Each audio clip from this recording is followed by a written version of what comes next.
नमस्कार, बाखबर में आपका स्वागत है। मैं हूं राघवेंद्र सिंह। बाखबर में आज हम बात करेंगे मौसम के बारे में और मौसम से जुड़ी हैं शहर की समस्या और उससे जुड़ा हुआ है चुनाव। दरअसल मध्य प्रदेश में पंचायत और नगरीय सरकारों को चुनाव होना है। हमारा ये मानना है कि मुख्यमंत्री शिवराज सिंह ने ऐलान किया था कि अब गाँव की भी कुंडली बनेगी, गाँव का भी मास्टर प्लान बनेगा। तो पंचायत के चुनाव में जो प्रत्याशी, जो सरपंच, जो जिला पंचायत के लोग गांव के ड्रेनेज सिस्टम की बात करेंगे, सीवेज सिस्टम की बात करेंगे, उनको लोग वोट करेंगे या उनको तरजीह देंगे। इसी तरह शहरों में पहली बारिश की बौछार पड़ती है और सड़कें ताल तलैयों में तब्दील हो जाती है। तो मध्य प्रदेश में नगरों की जो स्थिति है, बारिश के पहले कितनी नदी नाले साफ हुए हैं, नालियाँ साफ हुई हैं, क्या पहली बारिश में सड़कों पर जल भराव हो जाएगा? इसके बाद बारिश में बीमारी भी बहुत बढ़ती है। तो नगर निगम कितना काम करती है, नगर पालिका कितना काम करती है? तो ये सब कुछ है कि मानसून आने में कुछ समय बाकी है, लेकिन तैयारी क्या है और इसका संबंध चुनाव से। चुनाव भी सर पर है और बारिश भी सर पर है। इस महत्वपूर्ण मुद्दे पर हम बात करेंगे। हमारे साथ चर्चा करने के लिए स्टूडियो में मौजूद है हमारे पत्रकार साथी योगीराज योगेश, सामाजिक कार्यकर्ता कमल राठी जी। फोन लाइन पर रहेंगे रघुवर दयाल गोहिया, पत्रकार, और किसानों से जुड़े रमेश सिंह जी। लेकिन चर्चा शुरू करें उसके पहले सुनवाते हैं कि मध्य प्रदेश के जो चिकित्सा शिक्षा मंत्री हैं विश्वास सारंग, उन्होंने शहर का, भोपाल राजधानी का जायजा लिया था। क्या कुछ कहा है, इसके बाद चर्चा पर आएंगे।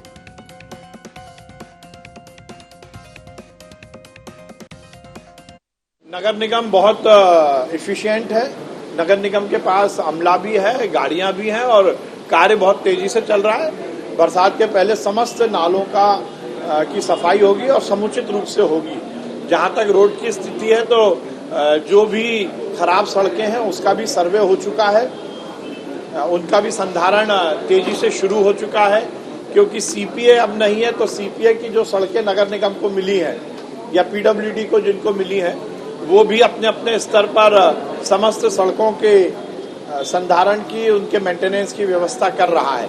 कहीं कोई दिक्कत नहीं है। बरसात के पहले समस्त स्थितियों पर नियंत्रण किया जाएगा। तो हमने सुना किस तरह से विश्वास सारंग ने कहा कि सब कुछ ठीक हो जाएगा, सड़कें भी ठीक रहेंगी और सफाई भी होगी। लेकिन उसके पहले भोपाल नगर निगम के कमिश्नर और इंदौर नगर निगम के कमिश्नर क्या कहते हैं वो भी सुन लेते हैं। मेंटेनेंस नहीं हो रही, मैं स्पष्ट करना चाह रहा हूँ कि मतलब ऐसे कोई मेंटेनेंस कारण कोई नहीं रुका है। 5 टावर जो 132 kV का टावर है वो गिर गए थे, आंधी में गिर गए थे। एमबीबी ने मतलब काम कर लिया है। 2 दिनों के बाद कल रात को 2 बजे मतलब पूरा बिजली सप्लाई स्टार्ट हो गई, पंप चलना स्टार्ट हो गया है। अभी कुछ जगह पानी आना चालू हो गया, पानी आ जाएगा। आज की मीटिंग जो अपना बारिश के पूर्व की तैयारियां हैं उनको लेकर और रेन वाटर हार्वेस्टिंग यूनिट्स की जो काम लगातार पूरे शहर में चल रहा है उनको लेकर के हैं। इस पूरी व्यवस्था में चूंकि हर वार्ड का एक इंजीनियर प्रभारी बनाए गए हैं, जिनको ये दायित्व दिया गया है कि वो लोगों से बात करके, उनको समझा के, उनको टेक्नोलॉजी बता के रेन वाटर हार्वेस्टिंग यूनिट लगवाने का काम करेंगे और यूनिट लगने के बाद उसकी जियो टैगिंग भी कराएंगे। तो हमने सुना कि किस तरह से इंदौर की आयुक्त, नगर निगम आयुक्त प्रतिभा पाल ने कहा कि व्यवस्थाएं कैसे सुधरेंगी। इस पूरे मुद्दे पर हमारे साथ विस्तार से बात करने के लिए मौजूद हैं पत्रकार योगीराज योगेश, कमल राठी जी, रमेश सिंह जी और रघुवर दयाल गोहिया जी। आप सभी का बहुत बहुत स्वागत है। सबसे पहले योगीराज जी, ये जो चुनाव है बड़े मौके पर आए हैं, बारिश भी आ रही है और चुनाव भी आ गए हैं। इसमें जो काम करने वाला है वो सामने आ जाएगा, मेरिट पर आ जाएगा, और जो प्रत्याशी काम करने वाले नहीं है या जो दावेदार काम करने वाले नहीं है वो एक्सपोज होंगे, उनकी कली खुल जाएगी। तो हमें लगता है कि मानसून और इलेक्शन दोनों का इस बार चोरी दामन का साथ है। क्या लगता है, शहरों में अगर सड़कें नाली जैसी बन गई, ताल तलैया बन गई, तो फिर जो प्रत्याशी सत्ताधारी दल का है उसको नुकसान होगा। गांव में अगर सरपंच साहब जो बनने वाले जो खड़े होंगे, अगर उन्होंने गांव की जो सीवेज सिस्टम है, ड्रेनेज सिस्टम है, उसके अलावा गांव की जो सड़कें हैं उस पर अगर काम किया होगा तो उसको फिर वोट मिलेंगे। या सरपंच बनने के पहले जो वो काम कर रहे होंगे वो कहीं ना कहीं इस पर मेरे ख्याल से लोगों को याद रहेगा, क्योंकि लोग कहते हैं कि वोटर की याददाश्त कमज़ोर होती है। तो इस बार याददाश्त भी मौके पर है और कलई खुलना भी मौके पर है। आपकी राय? नहीं, आप राघवेंद्र जी बिल्कुल सही कह रहे हैं। ये चुनाव वैसे बड़े चैलेंजिंग है। हालांकि आप ये देखिए कि पिछले 1.5-2 सालों से सरपंच तो कुछ है ही नहीं, प्रशासक व्यवस्था संभाल रहे हैं। तो एक तरह से जो इनके खिलाफ जो एंटी इनकम्बेंसी जिसको कह सकते हैं वो नहीं थी, उसकी संभावना कम है। लेकिन जो आपने जो मुद्दा उठाया है कि ये चुनाव बारिश के इन मौके पर हो रहे हैं, और अधिकांश अपने यहाँ यही होता है कि चुनाव आयोग भी जो कार्यक्रम बनाता है उसमें इस बात का भी ध्यान रखता है कम से कम बारिश बीच में ना आए। लेकिन इस बार तो सिर पे ही है, चूँकि सुप्रीम कोर्ट ने कहा है तो करवा नहीं है, तो डेफिनेटली ये बड़े चैलेंजिंग है। और आप ये सही कह रहे हैं, क्योंकि अभी भोपाल की यदि अपन बात करें, बारिश का भी मसला और गर्मी का भी मसला। आप ये देखो, भोपाल में अभी 15 दिन पहले लगातार पूरा आधा शहर प्यासा रह गया, 5 दिनों तक नल ही नहीं आए। तो ये व्यवस्था गर्मी में ही जब इनकी थी, अब जैसे ही बारिश आएगी और बारिश से नदी नाले जब भरे जाएंगे, क्योंकि पिछली बार हमने भी देखा है कि जो महापौर आलोक शर्मा एक बार अपनी कुर्सी लेके बैठ गए थे जिस नाले पे पूरा तालाब बन गया था। तो ड्रेनेज की पूरी तरह साफ सफाई के भी फिलहाल तो कोई इंतजाम दिख नहीं रहे थे। हालांकि मंत्री जी ये ज़रूर कह रहे हैं कि बिल्कुल नगर निगम चाक चौबंद व्यवस्थाएं, टैंकर वैंकर सब उपलब्ध हैं, लेकिन इनकी कलई पहली बारिश में खुल जाती है कि इनकी कितनी तैयारी है, कैसी तैयारी और ये क्या करने वाले। और सबसे बड़ी घास तो उन लोगों पर गिरने वाली जिसका जिक्र आपने किया है, जो प्रत्याशी बनेंगे या जिन्होंने पिछले कुछ दिनों में कुछ काम किया है या जिनके सामने चैलेंजेस आएंगे। तो अब ये देखने वाला बात यही होगी कि ये कैसे इस चैलेंज से निपटते हैं। और एक चीज़ और इसमें हो सकती है, चूंकि बारिश के समय में मतदान है तो परसेंटेज ऑफ वोटिंग भी मेरे ख्याल से कम होगा। लेकिन योगी राज जी, मैं बता दूं आपको, जो तजुर्बा कहता है वो ये कि लोकल के चुनाव जितने होते हैं उसमें जब पंचायत में पंच का इलेक्शन कोई लड़ता है, वो एक एक आदमी को ढूंढ के लाता है वोट डलवाने के लिए, क्योंकि उसकी निजी हार जीत जुड़ी रहती है। तो छोटे चुनाव में वोट काफ़ी पड़ते हैं।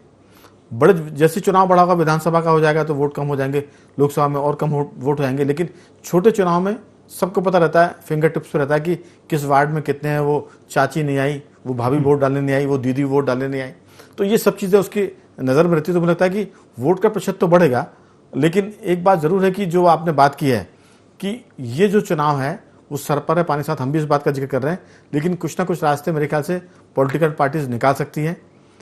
राठी जी बता रहे थे कि महाराष्ट्र में कुछ इस तरह की बात हो रही है कि शायद नगर निगम के चुनाव आगे पीछे हो सकते हैं। तो ये हम पूछेंगे चर्चा में उनसे। लेकिन रघुवर दयाल गोहिया जी, जो स्थितियां कस्बों की हैं राजधानी भोपाल के अलावा, कैसी तैयारी है और किस तरह से लोग सोचते हैं चुनाव के बारे में? राघवेंद्र जी, सबसे पहले तो आपको हिंदी पत्रकारिता दिवस की बहुत बहुत शुभकामनाएं, बधाई। बहुत बहुत बधाई है हिंदी साथियों को बधाई। और भगवान से प्रार्थना है कि हिंदी पत्रकारिता या अंग्रेजी पत्रकारिता अपनी नैतिकता को और मजबूत करे, और जो उसके बारे में बातचीत होती है उसके पतित होने की वो कम से कम सिलसिला थोड़ा सा थमे। जी, बात पूरी करें। जी बिल्कुल, जी जी, बहुत बहुत धन्यवाद। इस बार सभी राजनीतिक दल और राजनेता और जो भी प्रत्याशी होंगे नगर निगम के या जनपद के या जिला पंचायत के या वार्डों के या पंच सरपंचों के जी, उन सब की परीक्षा मानसून लेगा, मौसम लेगा जी। ये सब परीक्षार्थी होंगे, जिसमें प्रशासनिक अमला भी शामिल होगा। मैं अभी जो देख रहा हूँ, हर कस्बा शहर की ये स्थिति है कि साफ सफाई के नाम पे, नदी नालों की साफ सफाई के नाम पे केवल विज्ञप्तियां ही प्रशासन जारी कर रहा है। जमीनी स्तर पर कोई भी काम अभी तक नहीं हुआ है जो हमने अनुभव किया है। केवल जैसे टोकन होता है, टोकन स्वरूप कहीं कोई जेसीबी खड़ी कर दी गई है, थोड़ा बहुत दिखावा कर दिया गया है, विज्ञप्तियां जारी कर दी गई हैं और फोटो छपवा दिए गए हैं। तो ये इससे काम चलने वाला नहीं, क्योंकि मानसून, प्री मानसून आपका सर पे आ चुका है। रघुवर जी, इससे काम चलेगा। इससे काम ये चलेगा कि आपने कहा कि जेसीबी खड़ी कर दी गई है, बारिश के पहले जेसीबी खड़ी हुई है, तो ये मान लीजिए कि कागज पर जेसीबी ने काम कर लिया और कई ट्रक वो मिट्टी निकाल भी देगी और बारिश के बाद वो मिट्टी बहकर वापस नदी में चली जाएगी। तो प्रशासन के कुछ लोग जो इसमें लाभ देखते हैं इस आपदा में, उन्होंने अपना काम शुरू कर दिया है, कागज पर काम शुरू कर दिया है, और ये मान लीजिए कि नदियां और नाले काफी साफ दिखेंगे कागज पर। जी जी हाँ, लेकिन ठोस धरातल पे जब प्रत्याशी जाएंगे तो जनता को उन्हें फैस करना पड़ेगा और जनता सीधा जवाब तलब करेगी।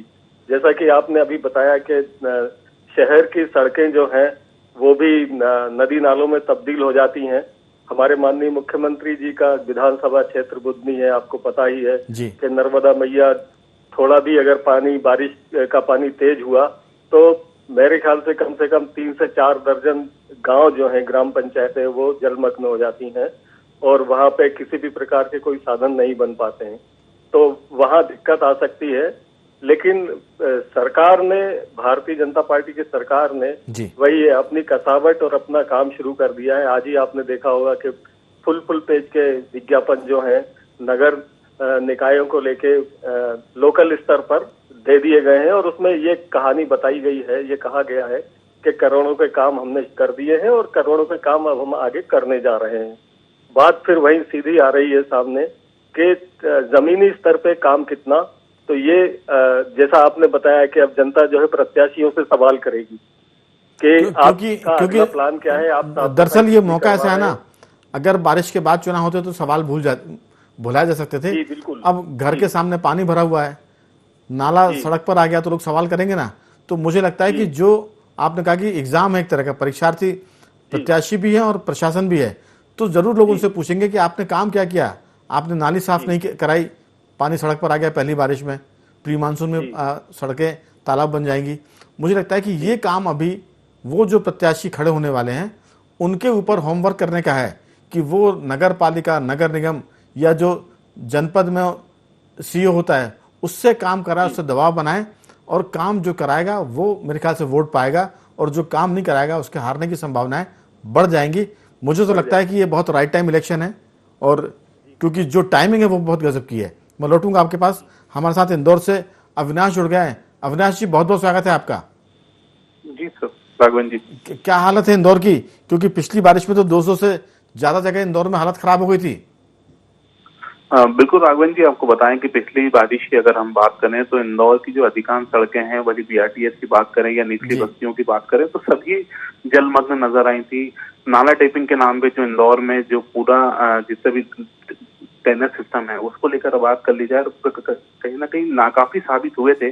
और शहर के जो अमूमन जितने पौष इलाके हैं वहाँ उनको अगर छोड़ दिया जाए तो बाकी इलाकों में जो है वो जल जमाव की स्थितियां बनी थी, जिसके बाद से ही निगम के आला अधिकारी लगातार जो इंदौर में है वो दौरा कर रहे थे, उन स्पॉट्स को चिन्हित कर रहे थे और जल निकासी की माकूल व्यवस्थाओं का इंतजाम जो है वो लगातार किए जा रहे थे। और इसी तरीके के कुछ निर्देश इस बार पिछले दिनों जो है नगर निगम आयुक्त जो है प्रतिभा पाल, उन्होंने संबंधित अधिकारियों की बैठक लेकर सख्त लहजे में उन्हें हिदायत दी है कि जहाँ भी जल जमाव की स्थितियां बनी है, जल निकासी जहाँ पर नहीं है, वहां पर व्यवस्थाएं की जाए, जोनवार एक सूची बनाई जाए, ऐसे जो स्थानों को चिन्हित किया जाए जहाँ पे जल जमाव की स्थितियां बन सकती हैं। अविनाश जी, लगता नहीं कि इस पूरे मामले में नगर निगम थोड़ी लेट हो गई? क्योंकि अगर ये काम मई के महीने में होता शुरू और मई के महीने में शुरू होता और मई खत्म होता है वो संपन्न हो जाता है, अब जून शुरू होने वाला है, अब निर्देश दिए जा रहे हैं, तो मुझे लगता है कि ये कागज पर निर्देश है, सरकारी अमला जागेगा तब तक तो बारिश शुरू हो जाएगी। देखिए बिल्कुल राघवन जी, अगर बात कर ली जाए इंदौर की तैयारी को, तो फिलहाल इंदौर का जो पूरा महकमा है वो इंदौर के गौरव दिवस को लेकर व्यस्त है। तमाम जो तैयारियां हैं, तमाम जो आला अधिकारी हैं वो गौरव दिवस पर ही फिलहाल ध्यान दे रहे हैं। कल के जो गौरव दिवस के कार्यक्रम के बाद देखना होगा कि धरातल पर जो है फील्ड में उतरकर अधिकारी किस तरीके से काम करते हैं। और अभी मानसून को अगर बात कर ली जाए तो मौसम विभाग ने जिस तरीके से चेतावनी दी है कि इस बार मानसून की आमद जो है वो हर साल की तुलना में जल्दी हो सकती है, तो उसको लेकर जो है निगम ने जो भी दिशा निर्देश जारी किए हैं, कह सकते हैं कि कुल मिलाकर वो काफी कम अलसाया सा प्रशासन मानसून के पहले थोड़ी सी अंगड़ाई लेकर उठ रहा है और जो चुनाव की तैयारियां उसके उस चक्कर में प्रत्याशी ढोल बजाएंगे, शायद उसकी नींद खुल जाए। क्योंकि अक्सर पहले कहा जाता था कि कुंभकर्णी नींद सो रहे हैं प्रशासन के लोग, तो वो नींद मैं जरूर कहूंगा कि उस नींद को जगाने में ये चुनाव और प्रत्याशी काम करेंगे। हमारे साथ टेलीफोन लाइन पर रमेश सिंह भी जुड़े हैं। रमेश जी, आपका स्वागत है। नमस्कार जी। नमस्कार जी। गांव देहात की क्या स्थिति, क्योंकि पंचायत के चुनाव हैं तो बहुत लोग इस समय गांव के लोग प्रोएक्टिव होंगे, क्या स्थिति है, क्या वादे हो रहे हैं, लोग कितना काम कर रहे हैं, सीवेज सिस्टम की कोई बात कर रहा है कि नहीं कर रहा? क्योंकि अब गांव भी शहर हो गए हैं, पक्के मकान बन गए हैं, शुष्क शौचालय नहीं है, वहां भी जो स्थितियां हैं वो स्वच्छता अभियान के तहत लाइट बात खूब बन गए हैं। तो क्या गांव में सैनिटरी का सिस्टम है, सीवेज सिस्टम है, ड्रेनेज सिस्टम की कोई बात हो रही है? आपकी राय? राघवेंद्र जी, आज से नामांकन प्रक्रिया शुरू हुई है जी, तो राजनीतिक गहमा गहमी इस समय बिल्कुल नहीं है। प्रत्याशी एक दूसरे को भांपने की कोशिश कर रहे हैं, आम आदमी के मूड को भांपने की कोशिश कर रहे हैं बड़ी खामोशी के साथ। हालांकि 6 तारीख आखिरी है, तो ये 2-3 रोज में इसकी गतिविधियां तेजी से बढ़ेंगी। रही बात मानसून के दौरान गांवों के सीवेज सिस्टम की, तो गांवों का सीवेज सिस्टम उतना खतरनाक नहीं होता जितना शहरों का होता है, और बरसात में इससे बहुत ज्यादा असर नहीं होता। एक अच्छी तेज बारिश में पूरी नालियां अपने आप साफ हो जाती है। कहीं जहाँ गड्ढे होते हैं वहाँ भरते हैं तो लोग अपना, अब यहाँ कोई सरकारी अमला तो होता नहीं है, तो लोग अपने स्तर पे उसकी सफाई करके और 1-2 दिन में। रमेश जी, मेरा कहना है कि जो गांव थोड़े से विकसित हो रहे हैं वहां सीमेंटेड रोड बन गई है, ऐसे में जो गांव का ड्रेनेज सिस्टम है, जो लैट्रिन बाथरूम बने हुए, वॉशरूम बने हुए घरों के, उनका जो सीवेज बाहर जा रहा है, उसके लिए क्या कोई ग्राम पंचायत की योजना है? क्योंकि वाटर ट्रीटमेंट प्लांट तो बहुत महंगा होता है, लेकिन अगर सीवेज सिस्टम और ड्रेनेज सिस्टम ठीक होगा तो गांव का जो नालियों से पानी गुजरता है वो कहाँ जाएगा, कहाँ इकट्ठा होगा? क्योंकि ये समस्या अभी नहीं लेकिन 5 साल बाद आने वाली है। अभी फिलहाल राघवेंद्र जी इस तरह की कोई योजनाएं गांवों में नहीं है। भविष्य में इस तरह का कोई डेवलपमेंट हो तो वो धरातल पे अभी आने में उसमें समय लगेगा, लेकिन फिलहाल इस तरह की कोई योजना गांवों में, पंचायतों कह सकते हैं कि अभी गांव के प्रत्याशी इस पूरे मामले में, जो शिवराज सिंह चौहान ने, मुख्यमंत्री जी ने कहा है कि हम गांव का नक्शा बनाएंगे, उसका मास्टर प्लान बनाएंगे, अभी उस मामले में जागरूकता नहीं है। गांव के प्रत्याशी भी अभी लगता है कुंभकर्णी नींद में है, सिर्फ वोट चाहते हैं। उसके बाद सरपंच बनने के बाद एक सांसद ने कहा था कि एक सरपंच चुनाव में 7.5 लाख रुपए से कम खर्च नहीं करता है, तो अभी तो 7.5 लाख रुपए खर्च करेंगे, फिर सरपंच बनने के बाद 15 लाख रुपए कमाएंगे और अगले फिर चुनाव की तैयारी में जुट जाएंगे। अभी ड्रेनेज सिस्टम और जो पब्लिक वेलफेयर की बात है वो गांव देहात से गायब है, नजर आता है। मैं लौटूंगा आपके पास। नीमच से हमारे संवाददाता जुड़ गए, बहुत बहुत स्वागत है अहिरवार जी आपका। जी आपका नाम का जरूर आप परिचय दें अपना। हरीश अहिर सर। हरीश अहिर जी, हरीश जी क्या स्थिति है नीमच की, मंदसौर की और पूरे उसके इलाके की जो आपका बेल्ट है? जी मैं बताना चाहूंगा कि नीमच जिले और मंदसौर जिले में पहली बारिश में ही यहाँ नाले और सारे उफान पे हो जाते हैं, क्योंकि कहीं न कहीं नगर पालिका और पंचायतों की लापरवाही यहाँ देखी जाती है। हर बार यही सिस्टम रहता है कि यहाँ नाले उफान पे रहते हैं, और अभी भी पंचायत चुनाव है और पंचायत और नगर पालिका के चुनाव को देखते हुए पूरा अमला अभी पंचायती चुनाव में लगा हुआ है, और बारिश का मौसम सर पे, और एक बार बारिश गिरी और सारा यहाँ उफान पे रहा। कम से कम नाले जाम है, अभी भी कोई सुविधा की नहीं देखी गई है। कोई सफाई अभियान चल रहा है क्या, कोई तैयारी? जी कोई बिल्कुल, अधिकारियों को पूरा ध्यान चुनावी प्रक्रिया में है, इसलिए कि कोई भी अधिकारी अभी अमला ना तो गाँव का विजिट कर पाया, ना शहरों में नाले वगैरह का विजिट कर पाया। कहीं न कहीं पूरी भराव की स्थिति है, और यदि एक बारिश भी यहाँ गिरती है तो पूरा जाम की स्थिति पैदा हो जाएगी और घरों में पानी भरने की स्थिति हो जाएगी। कई बरसात में भी यही आलम रहा, जब नीमच जिले में पानी गिरा तो पूरा नीमच का आधा शहर पानी में डूबा रहा, क्योंकि कम से कम नाले उफान पे थे और नाले जाम। आज भी यही स्थिति है, और कहीं कहीं अधिकारी इस मामले में अनदेखी करते हुए देखे गए हैं। बिल्कुल अहिर जी, ये स्थिति जो आपकी नीमच की है, वही रतलाम की है, वही मंदसौर की है, और जो हमारे नगर पालिका के इलाके वहां भी ये स्थिति, और खासतौर से जो नगर निगम है, हम भोपाल राजधानी की बात करें, इंदौर को आपने सुना, अविनाश जी ने आपको सबको बताया कि क्या स्थिति है। पिछले चुनाव में, तो पिछली बारिश में 200 से ज्यादा ऐसे इलाके थे जहां जल भराव हो गया था और स्थिति बिगड़ गई थी। तो आपने जानकारी दी अहिर जी, आपका बहुत बहुत धन्यवाद। अविनाश जी आपका भी बहुत बहुत धन्यवाद। योगीराज जी, आपने सुना कि किस तरह से जो रमेश सिंह जी बता रहे हैं, गांव देहात का तो भगवान मालिक है, वहां सिर्फ वोट चाहिए, और उसके अलावा जो एक तरह का इन्वेस्टमेंट है इलेक्शन लड़ना, क्योंकि गांव के चुनाव में भी करप्शन बहुत हो गया है।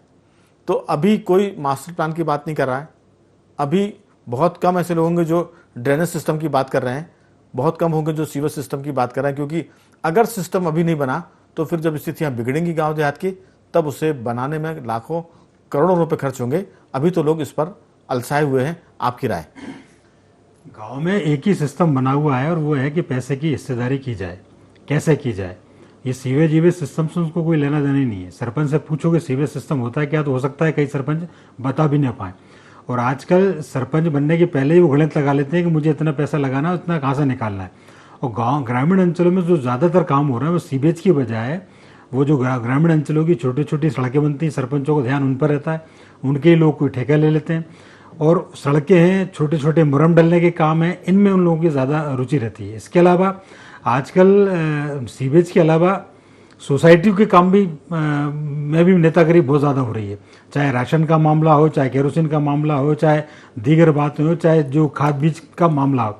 ये सारे के सारे मामले आपस में प्रतिद्वंदिता भी बढ़ाते हैं और आपस में जिस तरीके से एक तरह से कह सकते हैं कि लड़ाई और मारकाट भी इन्हीं को लेकर होती है। जी जी। तो आजकल चैलेंजेस सीबीएस से ज़्यादा इसको लेकर भी हो गए और इसी को लेकर लोग ये भी परखते हैं कि आपने इन मौके पर हमारी कितनी मदद की। बिल्कुल। तो ये जो छोटे छोटे मामले हैं ना, ये भी बड़ी भूमिका निभाएंगे। बिल्कुल। इस बीच हमारे साथ जबलपुर से हमारे संवाददाता देवजीत देव जुड़ गए।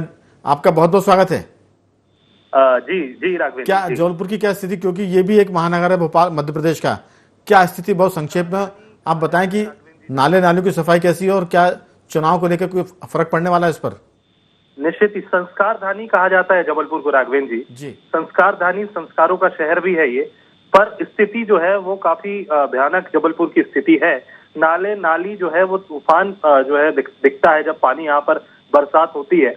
अभी कुछ दिन पहले ही जबलपुर की अगर हम बात करें तो कुजबंदिया मोहल्ला और ओमती नाले की अगर बात करें तो यहाँ पर जल भराव की स्थिति हो गई थी, जिसके बाद जो है नगर निगम ने अपना आंख खोला और वो नाले की साफ सफाई में लग गया था।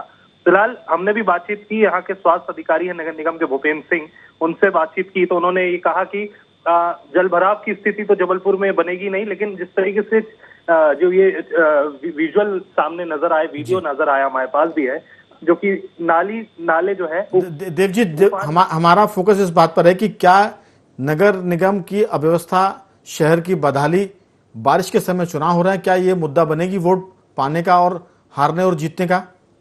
निश्चित बनेगी राघवेंद्र जी, वही मैं आपसे कह रहा हूं कि जिस तरीके से अब मैं आपको एक चीज और बता दूं कि 3 दिन से पूर्व क्षेत्र के विधायक लखन गंगोरिया इसके खिलाफ जो है विरोध प्रदर्शन जबलपुर में कर रहे हैं। नाली जिस तरीके से गंद मचा रही है, उसके कारण कल भी एक नगर निगम का बड़ा घेराव जबलपुर में किया जा रहा है, जो कि पूर्व जो विधायक है पूर्व क्षेत्र के लखन गंगोरिया, वो इस विषय को लेकर कल नगर निगम का घेराव भी करने जा रहे हैं। लेकिन बड़े देर से जागे वो। बिल्कुल बिल्कुल देर से जागे हैं, बिल्कुल ये बात सही है राघवेंद्र जी की जबलपुर में जिस तरीके से ये मैंने आपसे कहा कि हल्की सी बारिश हुई और नाले नाली जो है वो उफान पर जो है पानी आ जाता है, लेकिन अब नेता जो है अब जाग रहे हैं, जब चुनाव आ गया सब जाग रहे हैं। चलिए लखन जी जागे, इसके लिए उनको धन्यवाद। बाकी लोग जो सो रहे हैं वो जाग जाएं ताकि शहर का कुछ भला हो जाए। समय की बहुत कमी, आपसे बातचीत के अंतिम दौर में संपर्क हो पाया। देवजीत जी बहुत बहुत धन्यवाद। फिर कभी विस्तार से कोई प्रोग्राम करेंगे तो आपको जोड़ेंगे और आप उसका अध्ययन करें कि क्या स्थिति है अभी जबलपुर की। तो ये बातचीत कुल मिलाकर देवजीत ने जो बताया राठी जी, स्थितियां जो नीमच की है, जो जबलपुर की है, जो रतलाम की है, जो इंदौर की है और सबसे ज़्यादा जो भोपाल की है, मुझे लगता है कि वो स्थिति पूरे मध्य प्रदेश की है। प्रशासन सो रहा है, पॉलिटिकल पार्टीज भी सो रही हैं, चुनाव लड़ने वाले प्रत्याशी थोड़े से सक्रिय होते हुए दिख रहे हैं, लेकिन देर हो गई है क्योंकि बारिश इस बार जल्दी है और कलई बहुत जल्दी खुलने वाली है। आपकी राय? नहीं, बिल्कुल आप सही कह रहे हैं कि अभी आप देखेंगे तो नगर निगम को हर साल ही काम करना पड़ता है या नगर पालिका हो, तो मुझे लगता है इसकी लॉन्ग टर्म प्लानिंग क्यों नहीं होती है। अगर एक बार आपको दिखता है क्षेत्र में जल भराव है तो उसका परमानेंट इलाज क्यों नहीं होता है। तो ये आपदा में अवसर ढूंढने का प्रयास ये विभाग करते हैं और उसी कारण से ये काम नहीं हो पाते हैं। रही बात बारिश में चुनाव की, तो मुझे लगता है कि जैसे महाराष्ट्र ने सुप्रीम कोर्ट से मांगा है तो शायद वहाँ कुछ रिलीफ मिली है कि कुछ क्षेत्रों में जहाँ बहुत ज़्यादा बारिश है वहाँ पर आप बाद में करा सकते हैं, तो कुछ उसी ढंग का काम मध्य प्रदेश में भी होगा, ऐसा मुझे लगता है। अब भले ही बारिश ना हो, लेकिन कह सकते हैं कि बारिश बहुत होने वाली है। अब नहीं हुई तो फिर कोई इंद्रदेव को नोटिस हो जाएगा नहीं कि आपने बारिश कम कर दी और चुनाव मौका मिल जाएगा तो शायद 2 महीने के लिए चुनाव आगे कर लें। अब बातचीत के सिर्फ 2 मिनट बचे हैं, जल्दी से रघुवर गोयल से टिप्पणी लेते हैं, फिर रमेश सिंह जी से और अंतिम टिप्पणी रघुवर जी से। रघुवर जी, क्या सच में ये चुनाव, जो लोग चुनाव लड़ने वाले हैं उनके हार जीत पर असर डालेगा? क्योंकि बारिश में नगर पालिका के चुनाव होंगे सीहोर में, क्या स्थिति बनेगी? जी निश्चित रूप से जो भी प्रत्याशी हैं, चाहे वो राजनीतिक दल के हों चाहे निर्दलीय हों जी, उन पे चुनाव तो सभी असर डालेंगे। और इसमें मैंने आपको जैसे पहले भी कहा कि मानसून मौसम जो है वो परीक्षार्थी की भूमिका में रहेगा। बिल्कुल। इसके साथ ही जो स्थानीय जो प्रशासन है, चाहे वो नगर निगम का हो, नगर पालिका का हो, चाहे वो पंचायतों का हो, में कितना सक्रिय प्रशासन बहुत दारोमदार रहेगा कि वो किस स्तर पे बारिश पूर्व, जो प्री मानसून के पूर्व जो व्यवस्थाएं होती हैं, नाली की साफ सफाई होती है और छोटी छोटी नदियों की साफ सफाई होती है, अतिक्रमण हटाया जाता है, जहाँ जल भरा होता है जी। तो वो किस स्तर पे कर पाएगा? जैसे कि अभी मुझे कोई संभावना नजर नहीं आ रही है। एक सवाल था, पार्वती नदी है सीहोर में और नदी बहती है, उसकी कोई सफाई हो रही क्या? मैं वही आपसे कह रहा हूँ, आपसे पहले भी मैंने कहा कि जेसीबी आई, खड़ी हुई जी, दिखावा हुआ और काम बंद कर दिया गया। बिल्कुल। एक महत्वपूर्ण नाला है जो C2 के नाम से जाना जाता है, C1 C2 जी, वहां भी यही हुआ, जेसीबी खड़ी कर दी गई, फोटो खींचे और काम बंद हो गया। बिल्कुल। तो जी, रमेश सिंह जी, कोई आपकी अंतिम टिप्पणी इस पर? राघवेंद्र जी, मेरी अंतिम टिप्पणी यही है कि मानसून का ग्राम पंचायत के चुनावों पर कोई असर नहीं है, लेकिन पंचायतों की गहमा गहमी बस शुरू होने वाली है और बस यहाँ तो वो बंदरवाट शुरू होगी चुनाव की। बिल्कुल, समय खत्म हो रहा है। रघुवर जी आपका बहुत धन्यवाद, रमेश सिंह जी आपका भी, योगीराज जी आपका भी, राठी जी आपका भी बहुत बहुत धन्यवाद। लेकिन जो स्थिति भोपाल की है, इंदौर की है, जबलपुर की है, रतलाम की है, नीमच की है, सीहोर की है, कमोबेश वही स्थिति पूरे मध्य प्रदेश में नगर पालिका और नगर निगमों की है। ग्राम पंचायतें और जनपद पंचायतें तो सो रही है। उम्मीद करते हैं कि जो पंचायत के चुनाव लड़ेंगे वो जागे और अपने गांव का एक तरह नक्शा बनाए। शहर के जो प्रत्याशी हैं वो अभी से काम करें ताकि बारिश के पहले जीते कोई हारे, लेकिन शहर जीत जाए और जनता जीत जाए, उसको सुविधाएं मिल जाए। कुल मिलाकर आज की चर्चा हमारा इसी पर केंद्रित थी। मानसून में कुछ समय बाकी है, लेकिन इलेक्शन सिलेक्शन करेगा प्रत्याशियों का, पार्षदों का, महापौर का। बखबर में आज सिर्फ इतना ही। कल किसी और मुद्दे पर आपसे बात करेंगे। तब तक बने रहिए हमारे साथ और देखते रहिए IND24।